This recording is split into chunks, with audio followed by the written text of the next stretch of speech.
John Sayles' Crucible.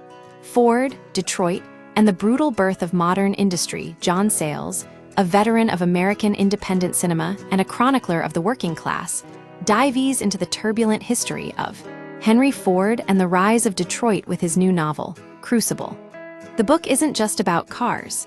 It's a sprawling epic of American ambition, exploitation, and the bloody struggle for power that forged the modern industrial age.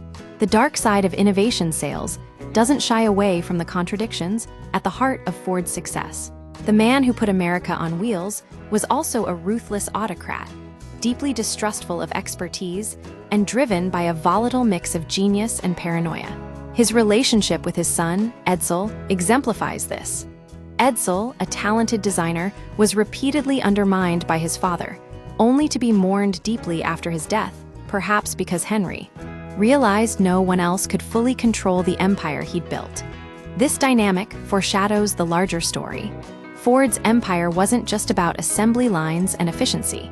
It was built on suppressing dissent, manipulating labor, and a willingness to do whatever it took to maintain control.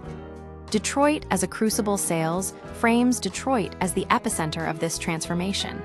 Having witnessed the decline of cities like Schenectady, New York, he recognized the fragility of industrial power. Detroit, in the 1920s, was a muscle city, but by the 1980s, it was a shadow of its former self. Crucible focuses on the peak of Ford's influence, 1927, when the Model A revolutionized transportation, and the subsequent chaos that followed. This period saw violent union battles, racial tensions, and a ruthless suppression of worker rights. Fordlandia, American hubris in the Amazon. The story extends far beyond Detroit. Sayles details Ford's disastrous attempt to build a rubber plantation in the Amazon, known as Fordlandia. The project, driven by Ford's refusal to consult experts, was a failure from the start. Lumberjacks were sent to grow trees instead of botanists, resulting in revolts, disease, and ultimately, abandonment. It stands as a stark metaphor for American foreign policy, imposing solutions without understanding the context. Harry Bennett and the brutal underbelly of power. Ford's enforcer, Harry Bennett, embodies the era's brutality. A gangster and a painter, Bennett operated outside the law, silencing dissent with violence and connecting Ford to the criminal underworld. By the end, he retreated to a fortified castle, highlighting the paranoia and ruthlessness at the heart of Ford's operation. Union busting and racial manipulation. The Battle of the Overpass, a notorious clash between Ford and the UAW, illustrates the lengths to which Ford went to crush organized labor.